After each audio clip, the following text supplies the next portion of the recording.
Salut tout le monde. On va parler maintenant des updates. Comment ça se passe quand vous faites une mise à jour, un update avec un organisateur? Plusieurs façons de le faire. Il y a plusieurs passe-passe à faire que je vais vous expliquer, mais ça dépend vraiment de votre niveau de confort.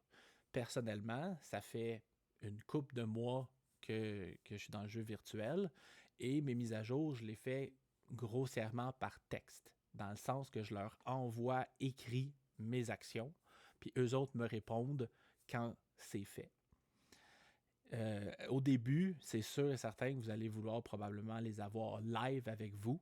Par contre, ils vous diront jamais quoi faire. Nos organisateurs, aussi gentils qu'ils sont, ils sont justes et fair avec tout le monde, donc ils n'aident personne.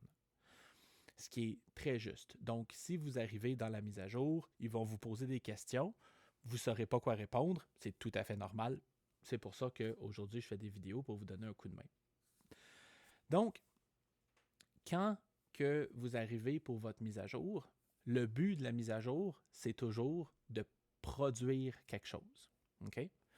Si je regarde la liste des mises à jour que vous pouvez voir sur vos fiches aussi, le numéro 1, c'est l'activation-désactivation de bâtiments. Ça peut arriver dans une situation où est-ce que vous avez perdu des villageois à la suite d'une guerre, d'une calamité, d'une famine, et que vous avez trop de bâtiments pour le nombre de villageois que vous avez. À ce moment-là, vous devez désactiver des bâtiments. De la même façon où si vous avez fait un paquet d'argent puis vous avez acheté, je ne sais pas, plein d'esclaves, puis là, vous pouvez réactiver des bâtiments qui étaient désactivés dans le passé, bien, c'est à ce moment-là que vous pouvez le faire. C'est à ça que ça sert. Ensuite, le deuxième point, c'est ajouter les cartes de domiciliation. C'est bien important de toujours dire oui, parce qu'ils vont vous le demander. Est-ce que tu veux est-ce que tu veux activer les cartes de domiciliation? Si vous dites non, les cartes de domiciliation sont perdues. Donc, c'est très important de prendre ça en considération. C'est possible que vous ne soyez pas dans une situation où est-ce que vous voulez ajouter les cartes de domiciliation. À ce moment-là, si c'est le cas, moi, ce que je vous recommande, c'est dans l'événement précédent, ben, échangez-les. Parce qu'il y a beaucoup de gens qui vont payer des pièces d'or, des ressources pour des cartes de domiciliation.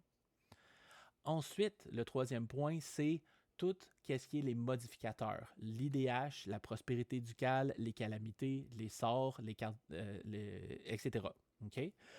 C'est à ce moment-là que si votre IDH est négatif, ben c'est à ce moment-là que la révolte pogne. La révolte détruit pourcentage des bâtiments, pourcentage des ressources, les gens volent, les hommes d'armes meurent, le party. C'est à ce moment-là que ça arrive.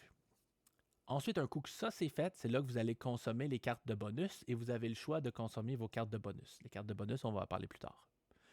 Ensuite, c'est là le moment fatigue où est-ce qu'ils vont vous demander est-ce que vous êtes prêt pour cliquer sur mise à jour. Puis là, c'est très important parce que si vous dites oui, c'est impossible de revenir en arrière. Même si vous auriez construit quelque chose, ah ben là finalement, j'avais plus de vivres ou j'aurais construit ci, j'aurais construit ça, il est trop tard. Donc c'est bien important. Vérifiez que vous êtes effectivement prêt de cliquer sur mise à jour. Puis vous pouvez toujours dire à l'organisateur avec qui vous êtes en train de parler, j'arrête. Pour l'instant, je vais continuer plus tard.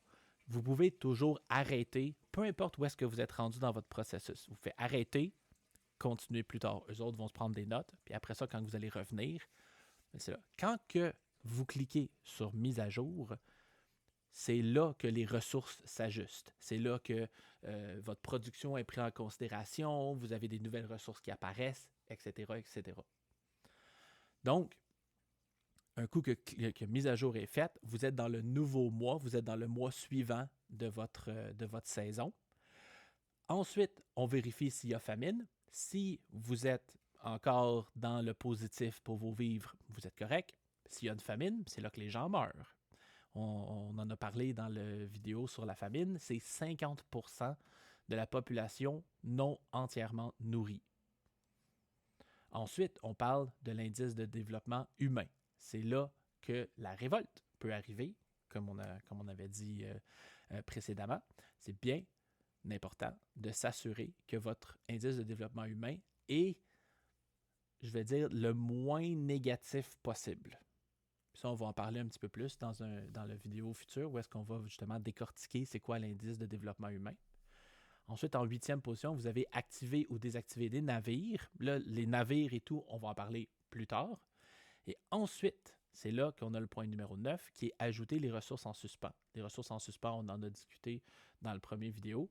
Où est-ce que si vous n'êtes pas dans la même mise à jour, bien, c'est en suspens que les ressources vont être. Un coup que tout ça est fait, que toute votre mise à jour est complétée, c'est là que la question va arriver qui est qu'est-ce que tu veux faire?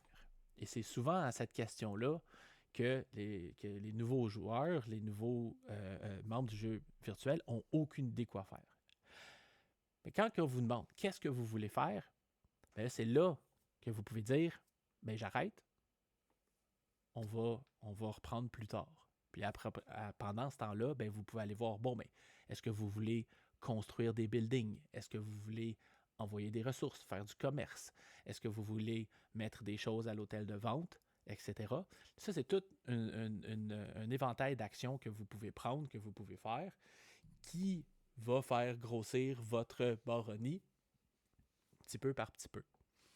Mais grosso modo, dans la mise à jour, là, quand vous êtes en train de parler avec l'organisateur, si vous avez des questions par rapport à est-ce que tel building fait ci, fait ça, ou c'est quoi l'impact de faire telle ou telle action, il va vous l'expliquer.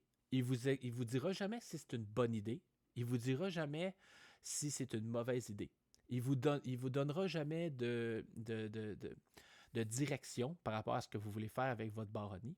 Et si vous êtes dans une situation où est-ce que vous avez vraiment besoin de bâtir des champs parce que vous allez tomber en famine, puis même si lui le voit, puis ne lui dites pas clairement « je veux construire des champs » avant de cliquer sur « mise à jour », bien lui, il ne vous le dira pas, puis vous allez tomber en famine, puis là, vous allez regretter, puis ça va être de votre faute.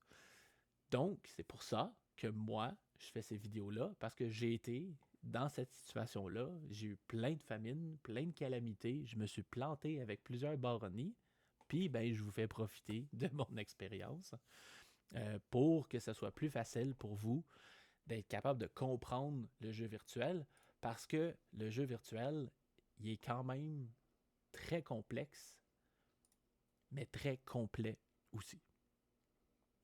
C'est tout.